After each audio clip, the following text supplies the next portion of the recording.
The moment you open your mouth to explain yourself, you have already lost. Picture this scenario. The accusation lands. Maybe it's a subtle jab at a dinner party, a questioning of your competence in a meeting, or a lover twisting your words. You feel the heat rising in your chest. The cortisol spikes. Your brain is screaming that you're being misunderstood, that the truth is being distorted, that you must correct the record immediately. So you speak. You clarify. You justify. You offer context. And in that exact second, you have handed them your throat. Because here's the brutal reality. The world does not judge you by the truth of your words. It judges you by the desperation of your delivery. The one who explains is the one who submits. The one who defends is the one who accepts the other person's authority to judge them. Niccolò Machiavelli, the master of power dynamics, understood a brutal truth that modern society has tried to breed out of you. He knew that power is not about being right. It's about who holds the frame. And the moment you defend yourself, you step into their frame. You become the defendant in their courtroom. But what if you didn't? What if when the attack comes, you did the one thing that terrifies a manipulator more than anything else? Nothing. Most people go through life as emotional puppets. They are pulled by the strings of other people's opinions. Someone frowns, they apologize. Someone accuses, they explain. They live in a constant state of reactive defense, trying to prove they are good, smart, or worthy. It's a miserable way to exist. It's a slow suffocation of the soul. But there is a different way. A way of moving through the world that is so detached, so sovereign, and so psychologically impenetrable that insults don't just bounce off you. They dissolve before they even touch you. This is not about being cold. It's not about being arrogant. It's about a fundamental shift in where you derive your reality. Today we're going to dissect the psychology of the non-defense. We're going to look at why your biology betrays you in these moments and how to override it with a strategy that Machiavelli would have whispered to a prince. I'm going to show you how to flip the power dynamic instantly. How to make the attacker doubt their own sanity. How to use silence not as an absence of noise, but as a weapon of mass destruction against someone's ego. But be warned. This requires you to kill a part of yourself that you've been feeding since you were a child. The part of you that begs to be understood. The part of you that needs permission. If you can kill that need, you become dangerous. You become untouchable.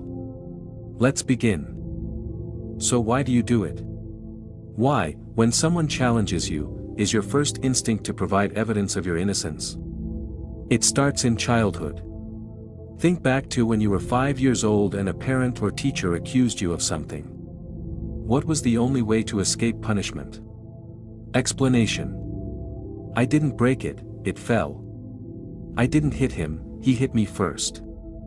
You learn that authority figures hold the power of judgment, and you learn that your survival depended on convincing that authority figure that you were good.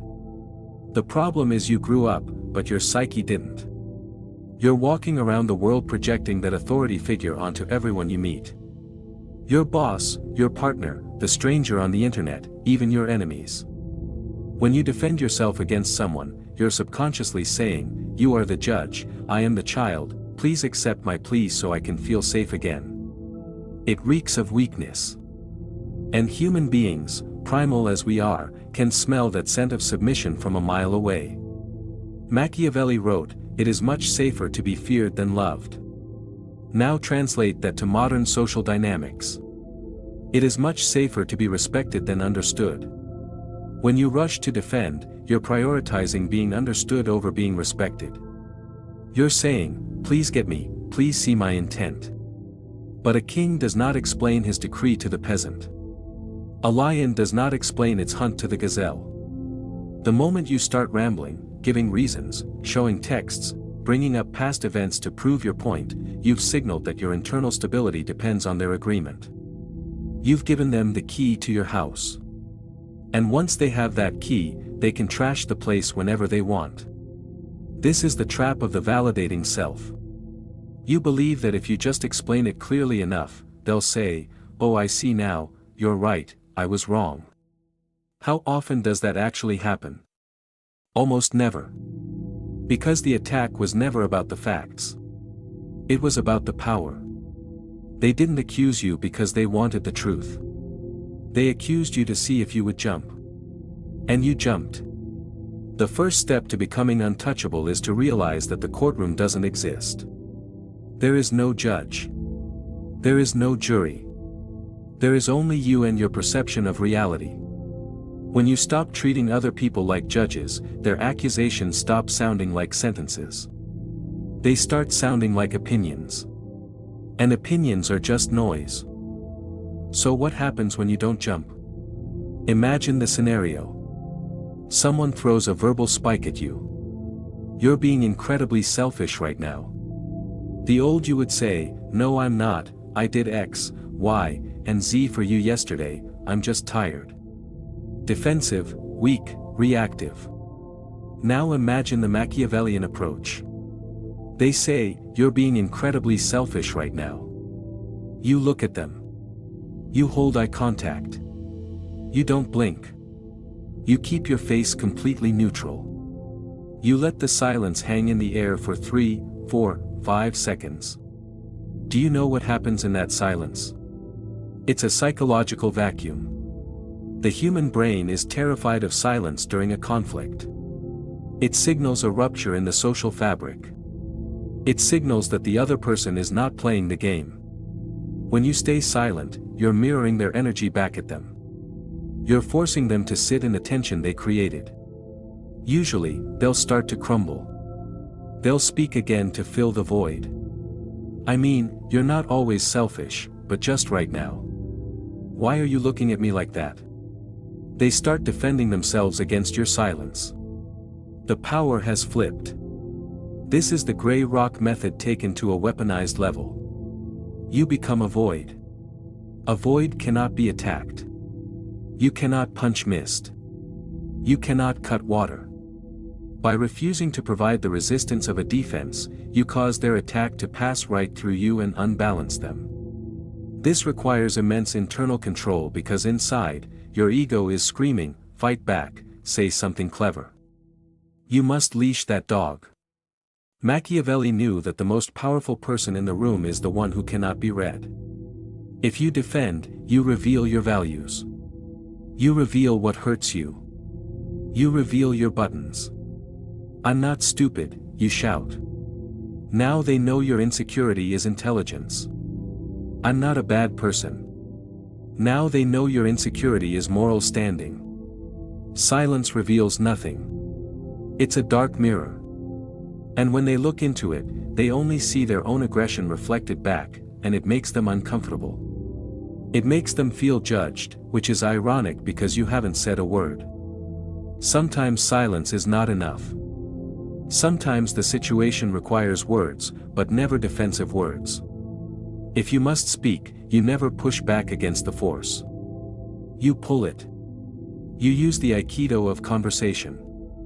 There's a concept in dark psychology called agree and amplify. It creates a state of cognitive dissonance in the attacker.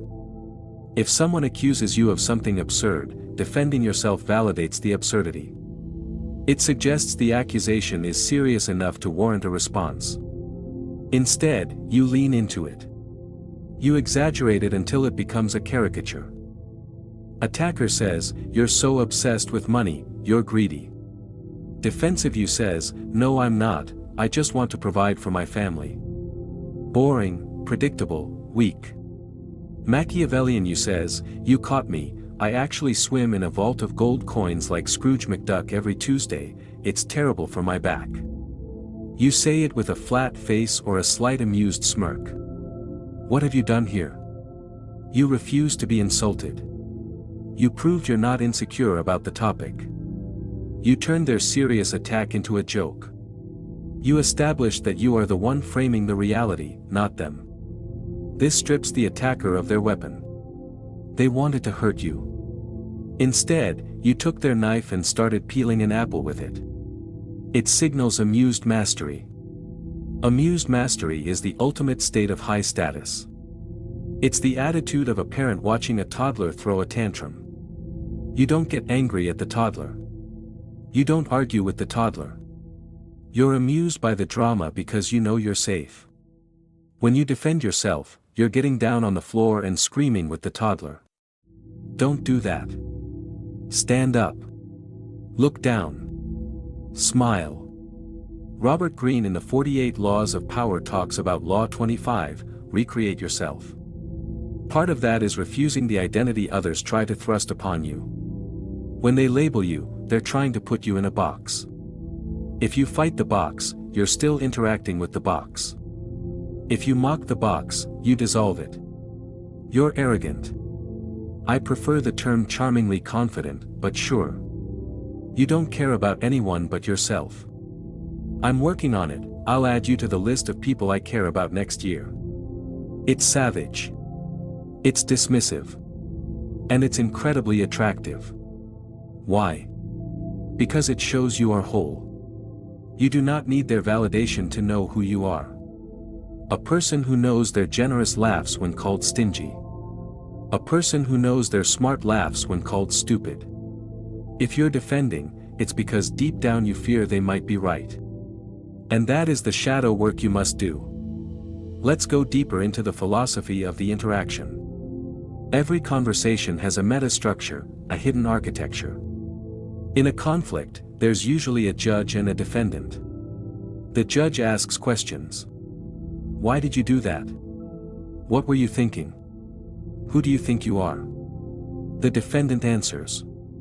I did it because, I was thinking that. Whoever is asking the questions holds the power. Whoever is answering is losing status. The most lethal Machiavellian trick is to simply refuse the role of defendant and seize the role of judge. You do this by answering a question with a question, or by analyzing their behavior instead of your own. They say, why are you always so late? Defensive you says, there was traffic and my alarm didn't go off. Losing. Machiavellian you says, why does my arrival time affect your mood so deeply? Boom. Do you see the shift? Suddenly we're not talking about the clock. We're talking about their emotional stability. We're talking about their reaction. You've put the spotlight back on them. They say, you're being ridiculous. Machiavellian you says, what makes you feel the need to use labels like that to get your point across? You're psychoanalyzing them in real time.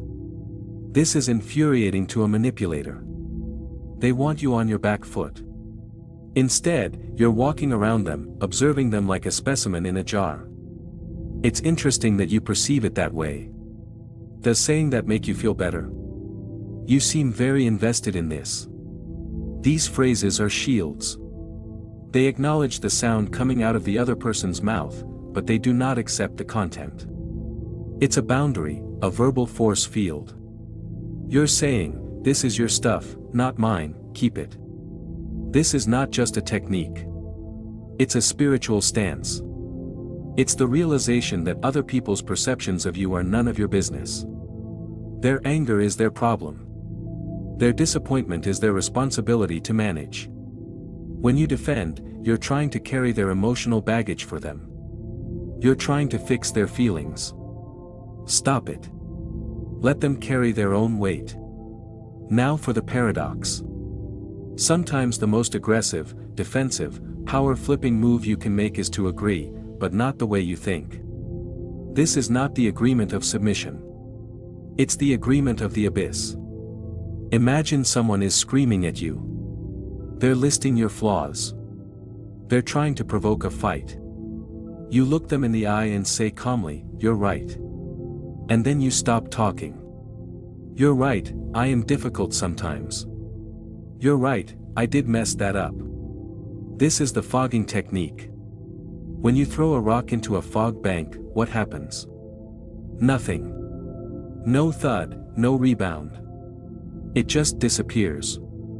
When you agree with an attacker, you steal their momentum. They're pushing against a door, expecting it to be locked. When you open the door, they fall on their face. They want a fight. They want resistance. Resistance validates their anger. Agreement neutralizes it. But here's the nuance. You must agree with the truth in their statement without accepting the shame they're trying to attach to it. There's a difference between admitting a mistake and accepting a character assassination. They say, "You messed up this report, you're incompetent."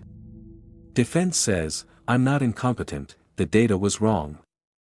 Power move says, "You're right, the report has errors, I'll fix it."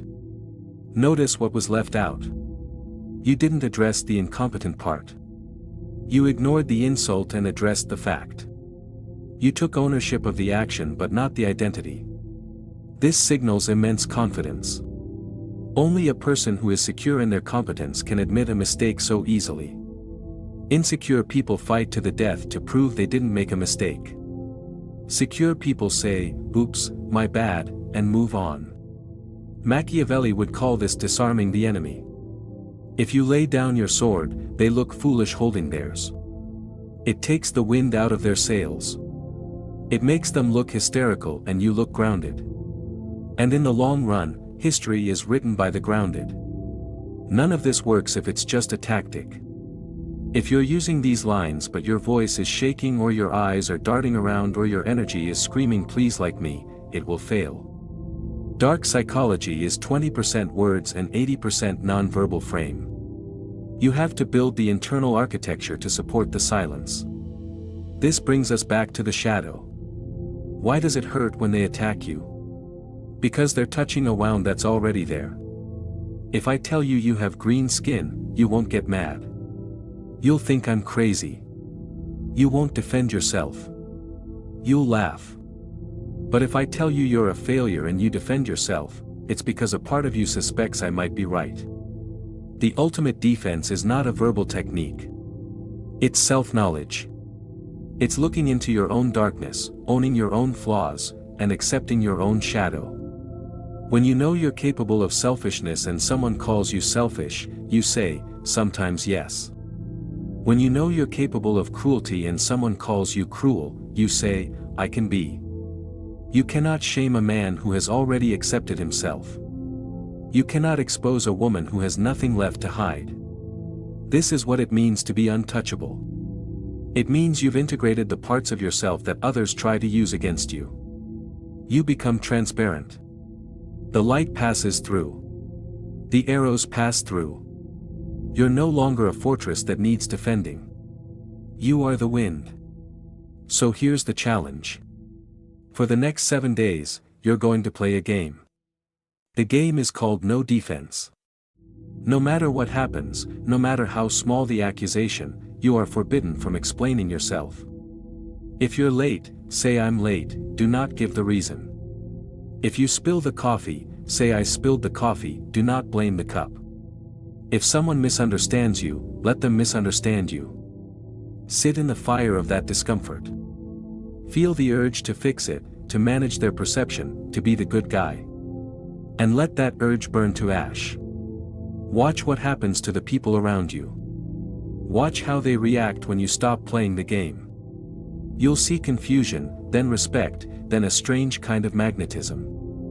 Because people are drawn to certainty, and nothing screams certainty louder than a person who does not need to explain why they exist. You are reclaiming your energy. You're plugging the leaks in your soul. You're stepping out of the role of the child and into the role of the sovereign. The world will try to pull you back. It will try to bait you. It loves a reaction. Don't give it one. Keep your mystery. Keep your power. Keep your silence. If this philosophy resonates with the darker, deeper part of your mind, the part that's tired of performing for others, then you know what to do. But not because I asked you to. Do it because you're done being a prey animal in a world of predators.